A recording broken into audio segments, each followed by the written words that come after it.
मीठी ईद पर मुंह मीठा, मुल्क में बेकरियों पर रश, मन पसंद केक और मिठाइयों की खरीदारी।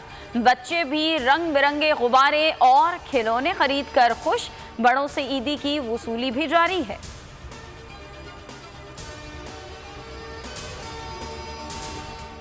शहबाज शरीफ का नाम ECL में डाल दिया, रात फैसला करके काबीना को समरी भेज दी थी। वज़ीर दाखिला शेख रशीद की मीडिया से गुफ्तगू, कहा किसी एक मुलजिम के साथ खुसूसी सलूक नहीं हो सकता।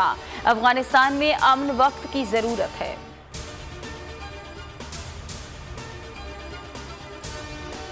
शहबाज शरीफ की ख्वाहिश थी कि वो ईद लंदन में करें, मगर इस दफ़ा उन्हें भी ईद पाकिस्तान में करना पड़ रही है। इक़्तिदार में हों तो मुल्क में होते, वरना लंदन में होते। वज़ीर आज़म का वाज़ेह पैगाम है, करप्ट टोले को NRO नहीं देंगे। वज़ीर मुमलिकत बराए इत्तलात व नशरियात फ़ारूक हबीब की मीडिया से गुफ्तगू।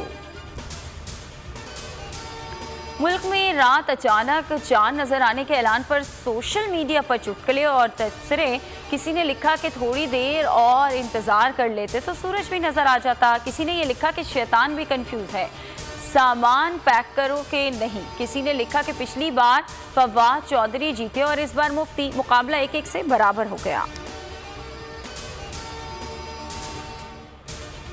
साबिक चेयरमैन मुफ्ती मुनीबुर रहमान ने रोते हिलाल कमेटी पर एतराज़ उठा दिया। कहा कि रोते हिलाल कमेटी के फैसले पर पूरी रात रोता रहा। तमाम मुसलमान एक रोज़ा कज़ा रखें। कन्वीनर MKM खालिद मकबूल सिद्दीकी ये कहते हैं कि रोते हिलाल के लिए जदीद दौर के मुताबिक इक़दाम की ज़रूरत है। ईद के चांद के मामले पर गलती का अगर सहन हुई है तो खुदा हमें माफ़ करे, अगर दानिस्ता किया गया है तो खुदा के अज़ाब को दावत दी गई।